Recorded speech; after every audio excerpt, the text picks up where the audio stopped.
Então, um abraço para todos, para todas. Estas conversas que temos feito aqui na Associação Portuguesa de Economia Política são geralmente conversas muito gostosas, e eu creio que e desejo que o mesmo aconteça hoje. Evidentemente que queria fazer uma saudação muito particular, que engloba um agradecimento ao Ricardo Reis por, de forma muito pronta e muito simpática, logo se ter disponibilidade para esta presença aqui. Estou a dizer isto porque fui eu o mensageiro do convite e, portanto, quero reiterar esse agradecimento e essa saudação. Bom, vou usar o termo, enfim, os termos e a forma mais coloquial possível, como é próprio do fim de tarde, e começava por dizer que, na verdade, para este tema, aquilo que me interessa particularmente é tomar em consideração o que pudemos ir observando nos capitalismos ao longo do século XX. Tanto nos capitalismos avançados, como em capitalismos periféricos, europeus ou outros. Na verdade, é aí, penso eu, é dentro do que aconteceu, da forma da organização dos capitalismos, que se têm estabelecido experiências muito relevantes para discutirmos, para esta discussão. E também é aí, por isso, que a tensão Estado-mercado ou mercado-planeamento tem mais substância, penso eu. E, portanto, creio, matéria não nos falta. Interessa-me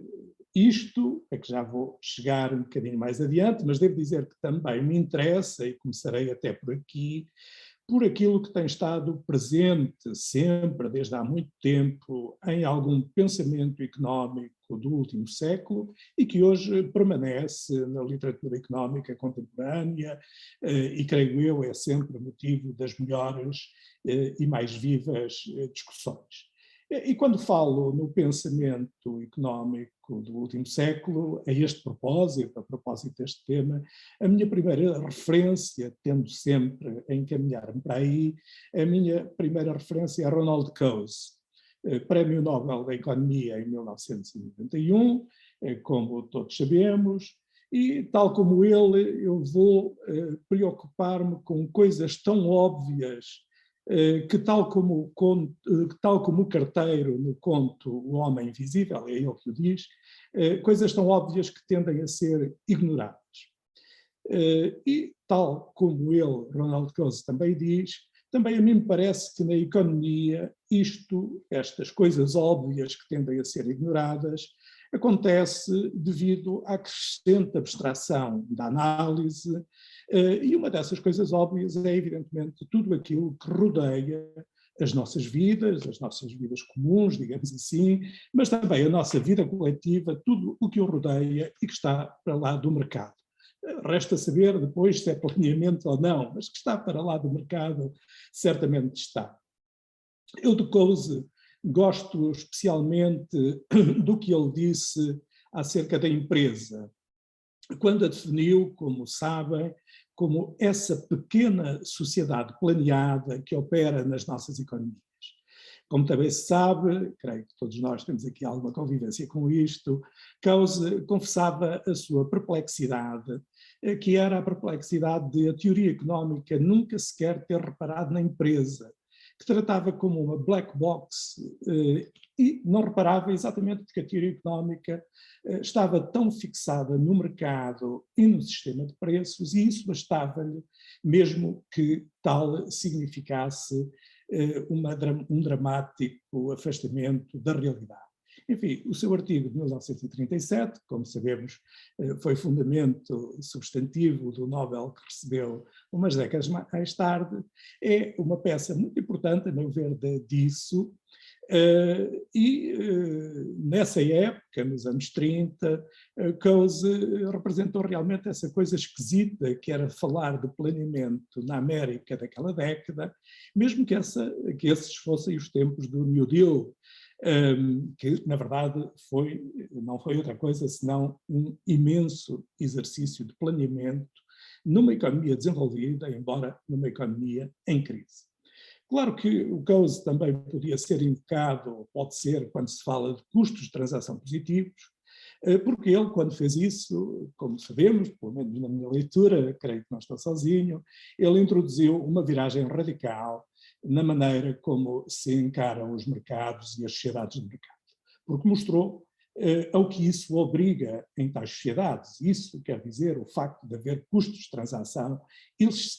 serem positivos, ao contrário do que, em geral, a teoria económica pressupõe. Isso obriga a métodos de coordenação alternativos ao mercado, citação de Coase, ou a fenómenos tão óbvios como a integração vertical, coisa que acontece no universo empresarial, ou então os arranjos institucionais que, na verdade, viabilizam, possibilitam os mercados, ou então toda a panóplia de questões que advêm do facto dos contratos não serem perfeitos, serem imperfeitos, e por isso tal coisa obrigar a pensarmos muito para lá do mercado, pensarmos, desde logo, para não ir mais longe, no que significa o termo organização industrial. Quando estávamos a falar disso, no meu entender, estamos a falar de planeamento, das questões que o planeamento suscita e das tensões que há entre estes dois lados, e por isso estávamos, em geral, a tratar daquilo que as sociedades, mas também os atores económicos, precisam de encarar quando a sua estratégia, o seu objetivo é minimizar custos de transação, que então já sabemos que são positivos, e são positivos porque os mercados em si mesmos são custosos e geram custos. Além disso, Coase tinha razão, quando passamos do que vive na cabeça dos economistas, como ele dizia, e olhamos para o que está na Terra, não é difícil encontrar matéria. E, enfim, mesmo a economia celebrada em Estocolmo, mesmo essa economia veio consagrando isso, toda a questão do novo institucionalismo, que eu encaro sobretudo como, digamos, uma abordagem às questões organizacionais das economias de mercado, a economia dos contratos, enfim, tudo aquilo que, afinal, o próprio mundo dos mercados ou das empresas nos mostra, porque, na verdade, ninguém dá mais valor, ninguém conhece melhor a necessidade de planeamento do que quem está nessas esferas. Mas interessa-me também, falei de Coase, mas vou falar agora também de Dan Rodrik, para falarmos dos dias de hoje. É ele quem diz que as sociedades em desenvolvimento precisam de incrustar a iniciativa privada num contexto que encoraja a reestruturação, a diversificação e o dinamismo tecnológico para lá daquilo que as forças de mercado podem gerar por si próprias. E ele concretiza: a tarefa da política industrial é tentar obter informações do setor privado sobre externalidades significativas e os seus remédios é tanto isso quanto implementar políticas apropriadas. O modelo certo para a política industrial, estou aqui a tomar o termo política industrial na acessão que facilmente compreenda, o modelo certo para a política industrial não é o de um governo autónomo aplicando impostos ou subsídios de PIGU. O modelo certo é o da colaboração entre o setor privado e o Estado. Isto é o que ele diz, depois logo veremos se é mais assim ou mais assado. Mas ele diz ainda: a análise da política industrial precisa de se concentrar não nos resultados da política, que são inerentemente desconhecidos ex ante, mas em tornar o processo político certo. Creio eu, portanto, que temos aqui boa matéria quando passamos pela literatura, e eu que evidentemente não vou fazer aqui uma exaustiva viagem por esse campo, quis tomar estes dois exemplos. Interessa-me a literatura, mas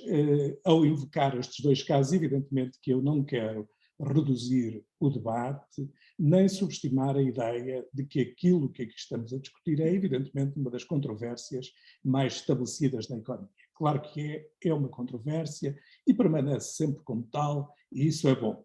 E sabemos bem que aí há duas ontologias, deixa-me chamar de assim, opostas e inamovíveis, dois modos radicalmente diferentes de encarar a sociedade e de lhe dar significado. dois paradigmas, se quisermos.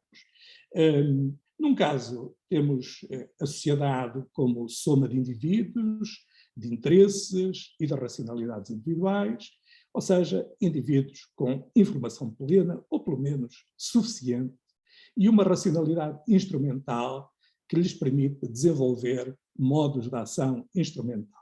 Este exercício do autointeresse bastaria para gerar uma sociedade equilibrada e progressiva, e por isso há que lhe dar todas as liberalidades, digamos assim. Este é um modo de ver, e encontramos aqui ressonâncias que não é preciso lembrar, há apenas uma, que me vem, já usei o termo modos de ação instrumental, podia aqui também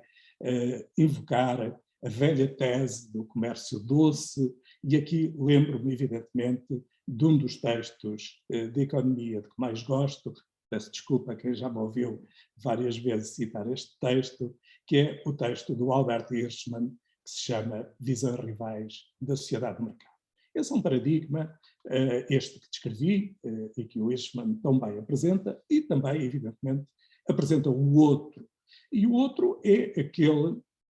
em que o ponto de partida, evidentemente, desculpem esta rápida simplificação, o ponto de partida não é o indivíduo, é a sociedade como nível, como instância que vale por si e que está para lá do autointeresse. Isto é, a sociedade como lugar de coesão e de engrandecimento coletivo, portanto, uma sociedade que precisa não apenas de modos de ação instrumental, mas de modos de ação não instrumental, quer dizer, precisa de conhecer não apenas as preferências dos indivíduos, mas as meta-preferências, e eu dizer isto, estou também aqui a ecoar a Amartya Sen, como terão já identificado.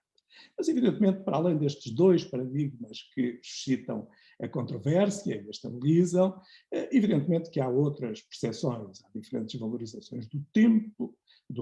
curto e imediato versus o tempo longo, há diferentes percepções e valorizações do conhecimento, quer dizer, daquilo que se sabe, mas também da incerteza e daquilo que não se sabe. E por isso é que estes dois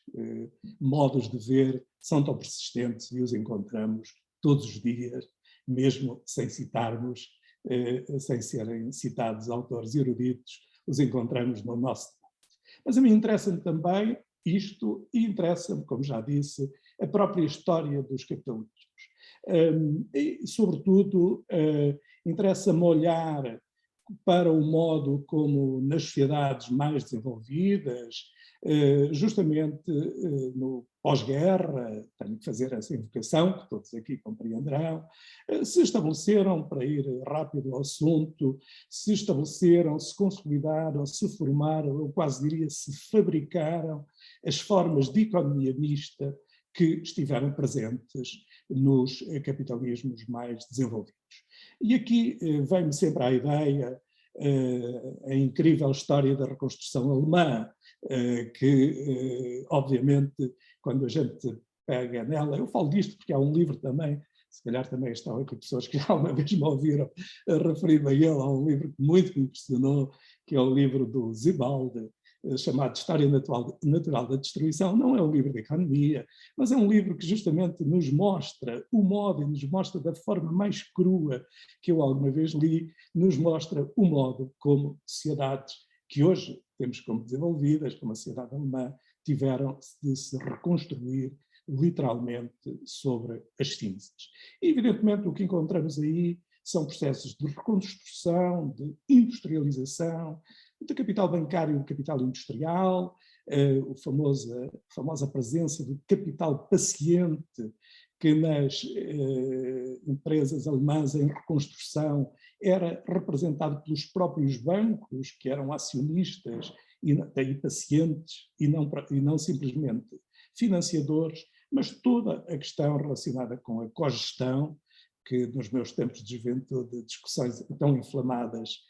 suscitavam, com a proteção das indústrias, com a escolha com escolhas muito estratégicas, muito planeadas, muito deliberadas pelo setor dos bens de equipamento, não é? Pela industrialização que industrializa, para usar também um velho termo, tudo isto é recoberto de um processo político-negocial em que estavam sindicatos e patrões, em que estava a presença do Estado, e também não interessa agora ver exatamente em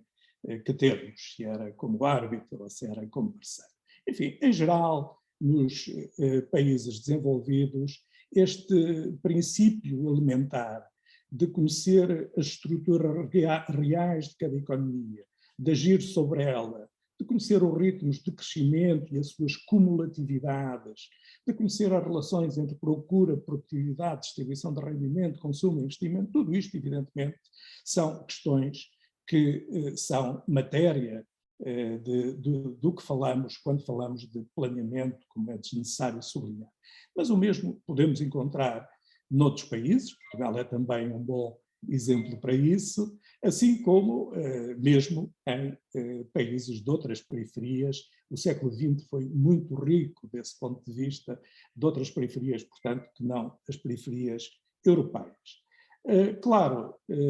isto passado, chegamos à década de 90 do século passado. E a década de 90 do século passado, a meu ver, é onde encontramos um fenómeno já tantas vezes discutido e analisado por tantos, que consistiu, afinal, numa coisa, que foi a libertação de uma esfera financeira relativamente à produção, e o capitalismo, que era essencialmente industrial, e isso tinha um significado muito forte nos mercados de trabalho, no acesso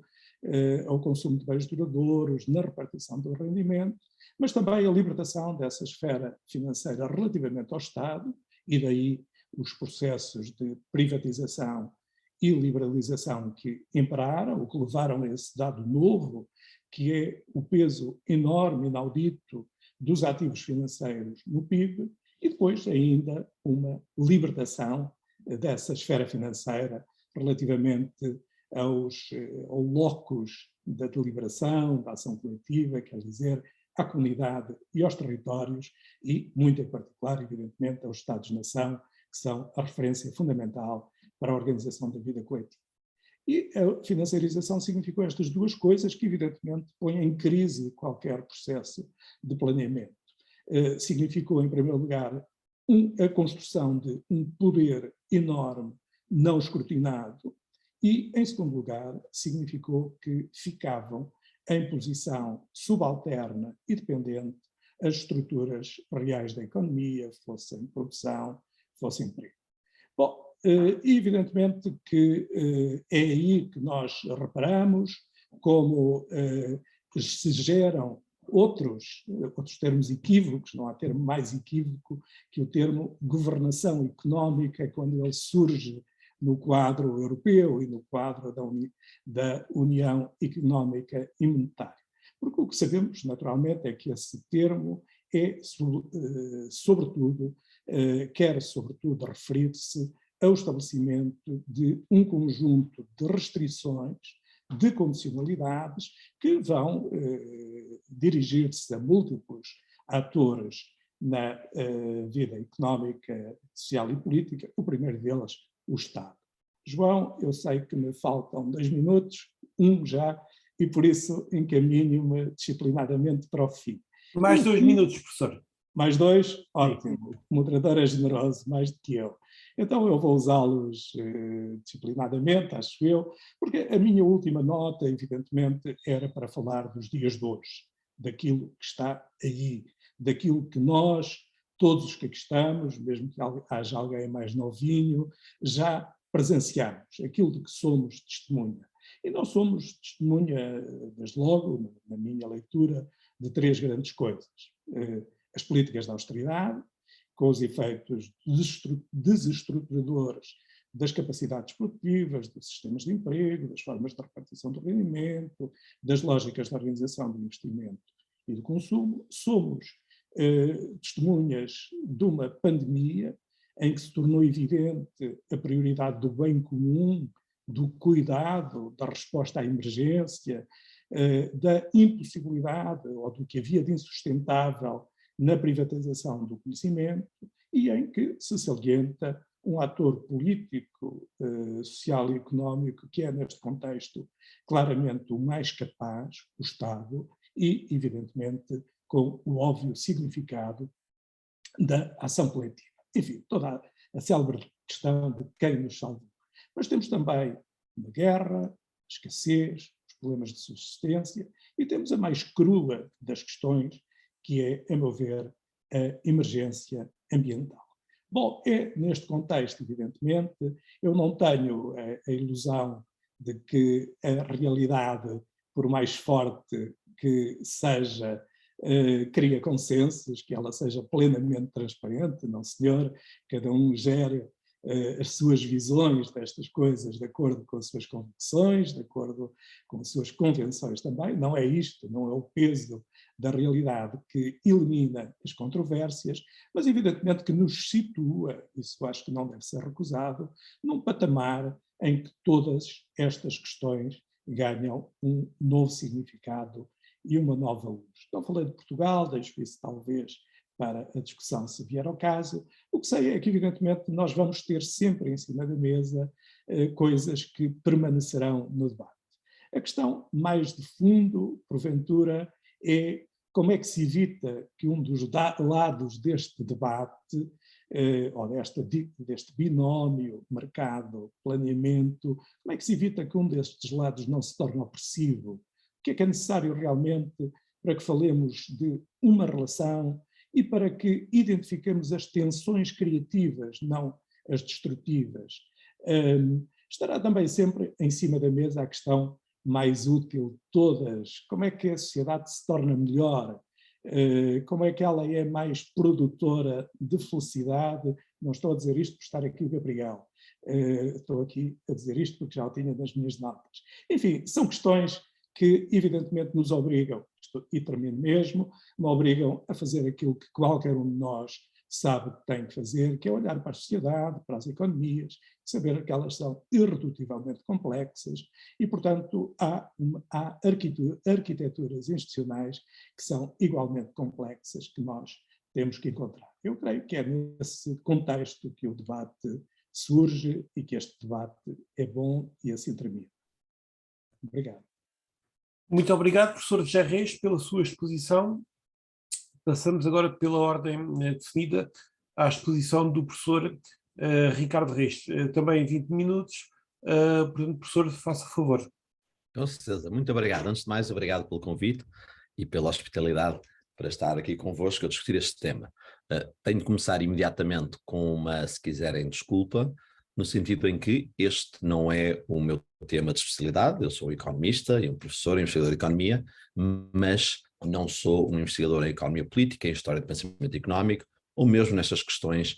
se quiserem, institucionais, de discussão de mercados, do que é o título deste tema, que é o planeamento versus o mercado. Ao contrário do professor José Reis, que tem dedicado bastante do seu tempo e esforço a compreender esta questão, não é esse o meu caso, por isso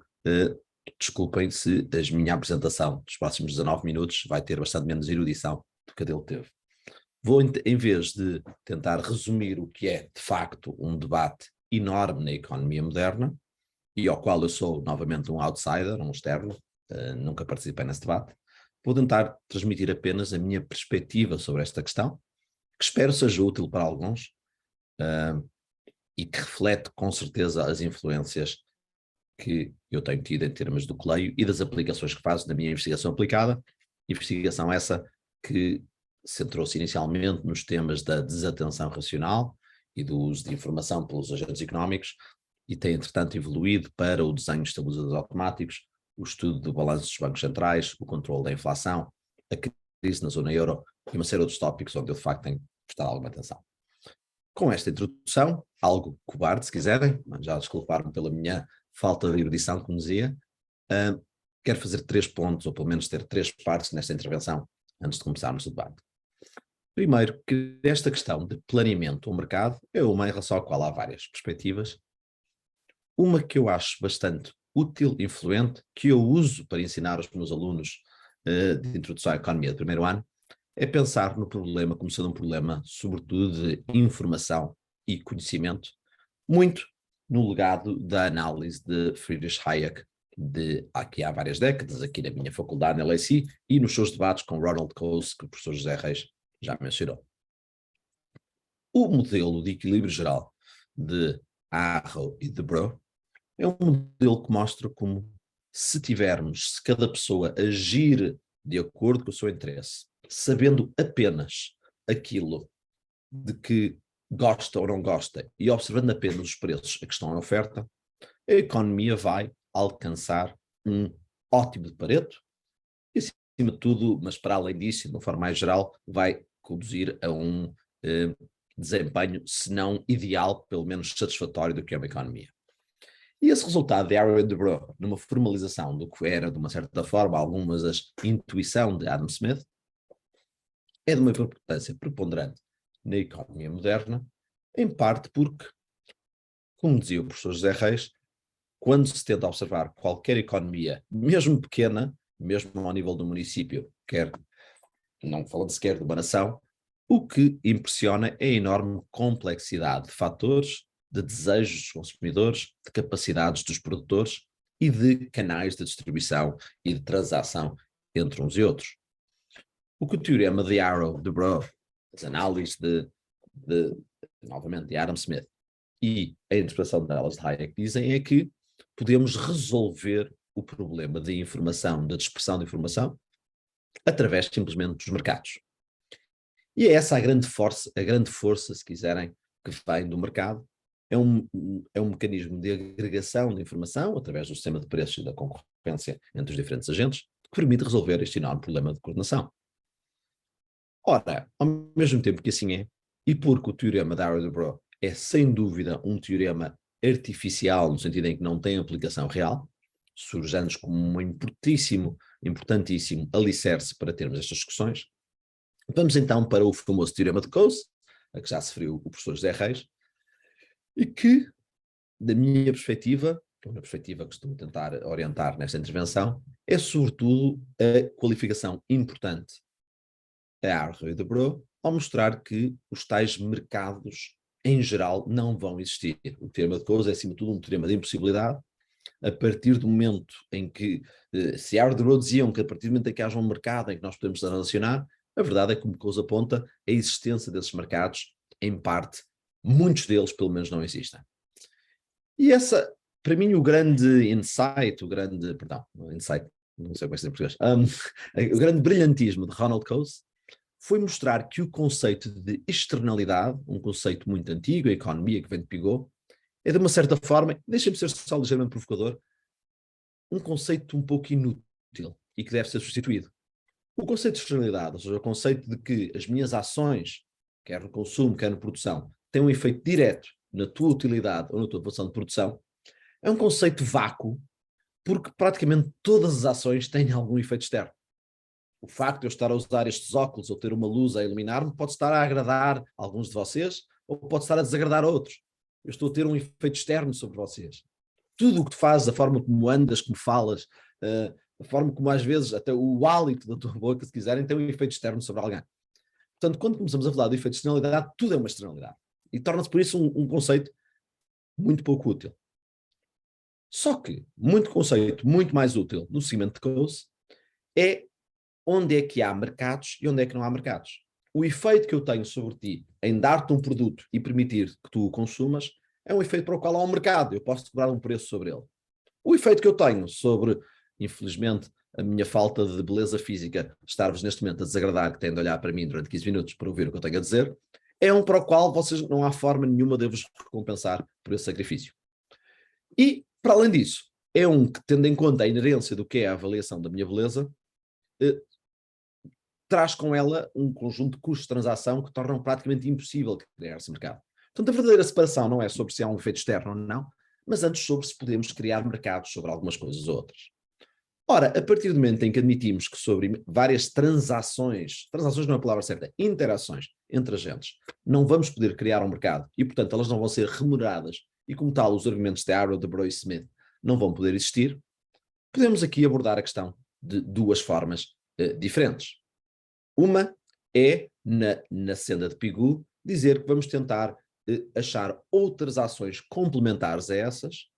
e, subsidiando-as ou taxando-as, conseguir internalizar estes efeitos externos, e este sim é talvez um efeito, uma forma mais útil de perceber a externalidade,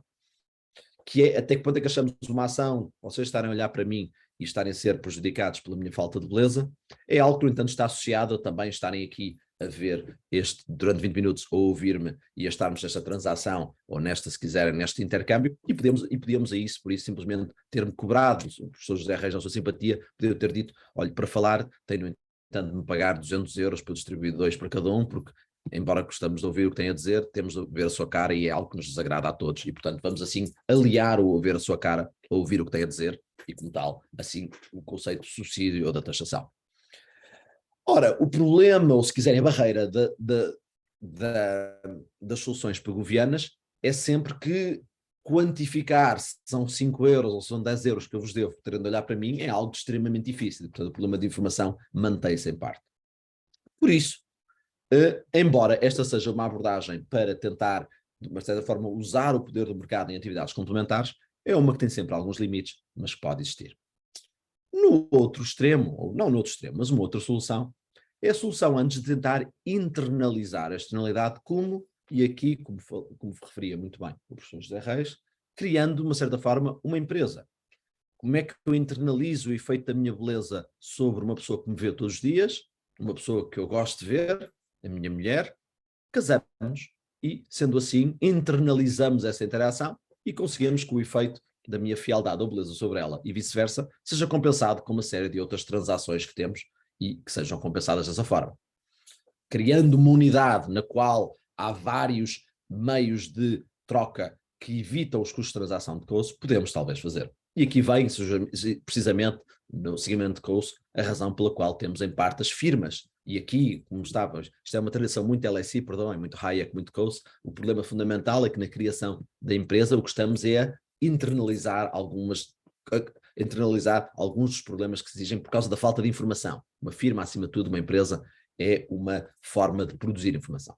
Dentro da empresa, no entanto, e indo aqui então para as antes, um outro professor da LSE, George Akerlof, que esteve cá durante uns anos, a pensar no ponto seguinte, que é a forma como, no entanto, mesmo dentro da firma, temos o facto de haver uma assimetria da informação. E essa assimetria da informação implica que, mesmo dentro da firma, temos tais problemas de principals e agents e agentes, entre os quais têm de, sabendo um mais do que sabe o outro, por muito termos centralizado a informação, têm de oferecer contratos um ao outro, ou estabelecer formas de lidar com a informação privada. Aqui não é falta de informação, mas antes o facto de eu saber coisas que tu não sabes e eu não querer partilhá-las contigo, ou não poder fazê-lo de uma forma credível. Chegando aqui, sobretudo, ao trabalho de Oliver Hart e John Moore, novamente na LSE, portanto já perceberam qual é o meu enviesamento, aqui nos anos 80, pelo qual Oliver Hart depois ganhou o Prémio Nobel uns anos depois, e com John Moore, meu colega, ainda aqui está, a ideia de que não é só uma questão da informação não existir, ela existe, é que eu tenho informação privada sobre mim, que tu não observas, e eu não tenho forma nenhuma de revelar essa informação de forma credível, porque tu sabes que eu tenho sempre um incentivo a mentir sobre, por exemplo, se sou um bom trabalhador ou um mau trabalhador, e se vou estar disponível aqui. Ora, por fim, chegamos a uma parte final, que é não só esta informação cria e a criação de contratos de incentivo variados para tentar dentro da firma internalizar essa informação, mas também o problema torna-se acrescido quando eu tenho de produzir essa informação. E aqui, a forma como a intervenção do outro lado existe pode-me encorajar a não produzir essa informação ou produzir demasiado. Mas surge aqui que a transparência de um dos lados ou a sua credibilidade afetam a forma como esta informação pode ficar armadilhada dentro de uma agente, dentro de alguns agentes, porque não tem incentivo em libertá-la e, sendo assim, aí ela fica reduzindo a eficiência das transações. Chegamos assim cada vez mais perto do planeamento. Chegamos a uma altura em que o governo, ou é uma entidade, o Estado, se quisermos, talvez mais, de uma forma mais lata,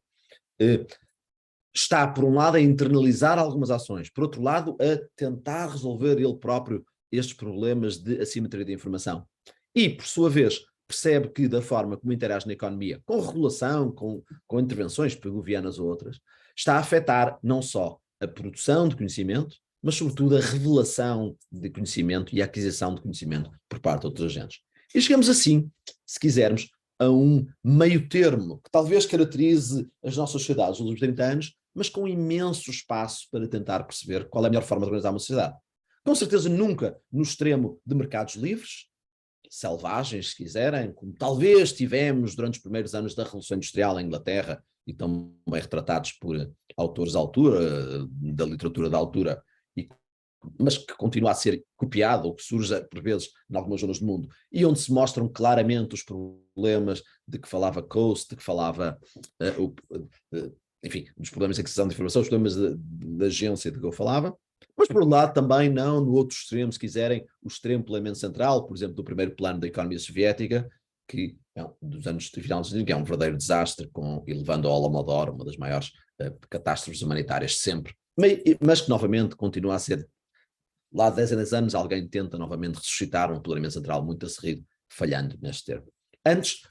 é sempre num ponto médio em que se tenta gerir melhor a informação que temos nessa sociedade e a revelação da informação, que se detectam os grandes desafios que, por exemplo, nos últimos 10 anos, e já aqui em referência ao que dizia o professor José Reis, por exemplo, na regulação financeira e como fazemos isso, mais recentemente em relação ao como encaramos os grandes gigantes da informação tecnológicos. Neste meio termo, nós percebemos estas questões nas nossas economias, não sei como querem chamar, de mercado, de capitalistas, sociais-democratas, enfim, nas economias da Europa Ocidental e dos Estados Unidos, onde temos diferentes lateralidades dentro desta range, dentro deste domínio, o que para mim torna mais, enfim, intelectualmente entusiasmante, talvez mais socialmente preocupante, no entanto, é, de facto, a ascensão da China e de um modelo verdadeiramente alternativo que ela oferece. Portanto, deixa-me falar durante 5 minutos, penso que ainda tenho, 4 ou 5, para falar sobre a China. Mais 6 minutos, professor. 6? Ok. Então vou acabar a tempo. Okay. A China é um país que vem de umas décadas de enorme estagnação associada novamente a o que hoje detectaríamos como um claramente ineficiente planeamento central do estilo stalinista que leva a desastres sempre que é experimentado, para nos anos 80 transitar para uma economia que combina centralização e mercado de uma forma bastante sui generis e que por isso mesmo pode servir de exemplo ou não quando temos estes debates. Por um lado, ela assenta em muitos fatores, não sou especialista da economia chinesa, mas pelo menos quero trazer aqui algumas observações para este debate. Em primeiro lugar, a fórmula, se quiserem, de Singapura. A fórmula de Singapura, que era o grande presidente de Singapura, aluno aqui da LSI, de doutoramento e de mestrado, e que volta para o país, e que diz, bem,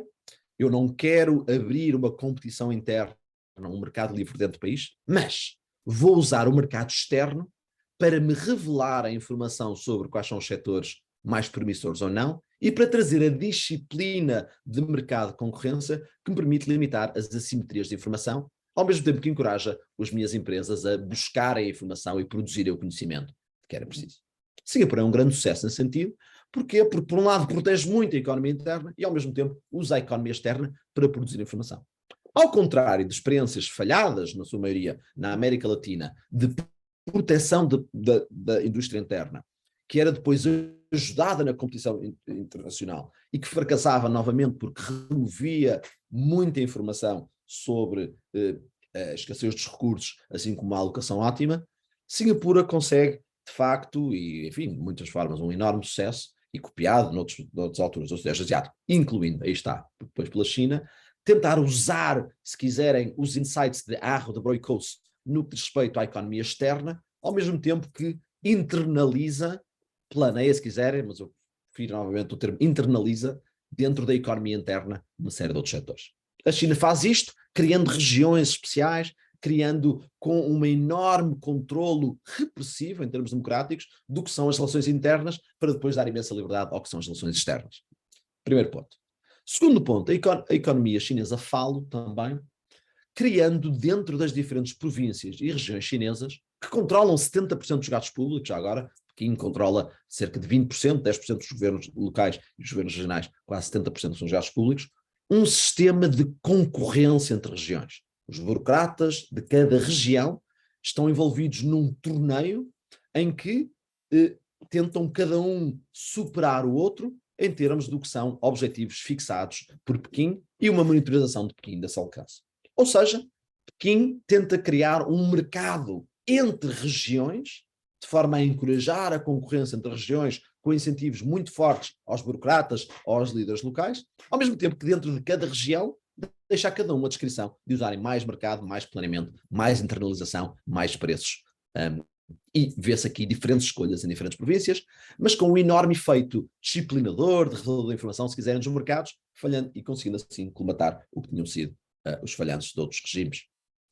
É um sistema que, por um lado, enfim, não há que negá-lo, tem tido esta combinação destas duas características, tem tido um enorme sucesso, quer dizer, a pobreza mundial nunca caiu tanto nos últimos 30 anos, quer dizer, os últimos 30 anos são um período extraordinário de desenvolvimento humano, com uma quebra da pobreza como nunca tínhamos visto, em grande parte por causa do sucesso deste modelo chinês.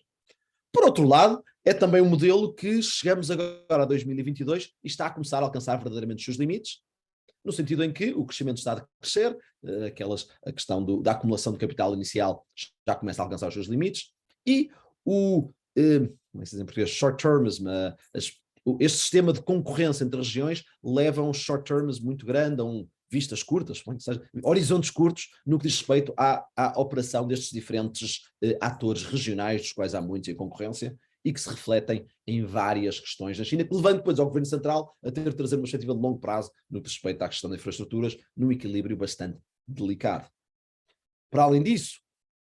para além desse short-termism, o que vemos é a China surpreendentemente, e o José Reis falava, por exemplo, da economia alemã, que é um paralelismo engraçado, mas depois volto a isso mais tarde. A China ainda hoje tem umas estatísticas nacionais do PIB péssimas para o que é o seu nível de desenvolvimento. Isto porquê? Porque cada líder regional tenta aprisionar informação e tenta manipular, dizendo que está-se a dar melhor do que o da região ao lado, de forma a assim ser recompensado. O que leva a que, em termos de aprisionamento de informação, a China esteja, para o seu nível de desenvolvimento, muito atrás em termos dessa provisão de informação, o que levanta várias questões. O mesmo se aplica às questões que se levantam sobre as bolhas imobiliárias e o sistema financeiro chinês, que é extremamente difícil de avaliar por causa deste aprisionamento de informação que existe, de facto, por causa da intervenção muito forte dos governos regionais sobre isto. Isto leva a que, portanto, em primeiro lugar, esse short-termism, esta dificuldade de produção de informação que estão a alcançar. Em segundo lugar, com certeza, e é preciso sempre relembrar a diferença entre PIB e bem-estar, e temos por experiência que são regimes ditatoriais como o chinês, que é um regime ditatorial, nos quais em que a diferença entre os dois tende a ser bem maior, para maximizar o PIB, para maximizar nestes torneios, se o PIB exige pôr as pessoas a trabalhar muito mais do que elas desejariam e a consumir muito menos e a poupar demasiado, é isso que é feito, e portanto é uma diferença de PIB e bem-estar que acaba por, que tem sempre de ser tomada em conta. Mas em terceiro lugar, também implica que há uma relação entre os conglomerados privados e o próprio Estado com a sua subida de poder. E aqui acabo com uma referência, como fazia o professor José Reis, à questão ambiental. Em 2014, a China, o governo central chinês, impôs que as 1000 maiores empresas chinesas reduzissem a sua emissão de CO2 em, agora vamos esquecer do número, perdão, acho que era 40% ou 30% no espaço de 3 anos. Com um grande controle, isso foi alcançado. No entanto, quando olhamos para os dados, isto é uma investigação relativamente recente do economista Daniel Xu, da Universidade de Duke, com uma série de coautores, o que se verifica é que o que as empresas fizeram foi simplesmente reduzir a produção e deslocar a produção para as suas outras empresas do conglomerado, que não faziam parte do top 1000. Um exemplo claríssimo, pelo que a eficiência energética praticamente não se alterou e uma política bem intencionada teve pouquíssimo efeito em termos das emissões de dióxido de carbono, portanto, por parte das empresas chinesas. Mas o que isto mostra novamente este problema de informação que está sempre presente e com o qual cada vez mais o governo chinês está a se encontrar. É neste debate e no que vai acontecer na China nos próximos anos que penso que estes debates que começamos a ter em planeamento e mercado se tornam mais atuais, mais relevantes, se quiserem, neste sentido, e onde os velhos princípios do conhecimento e da informação, com tantos anos de intervenção, são claramente na linha da frente. Muito obrigado. Muito obrigado, professor Ricardo Reis, duas excelentes apresentações que aqui tivemos. Também assinalo a audiência expressiva que temos perante nós.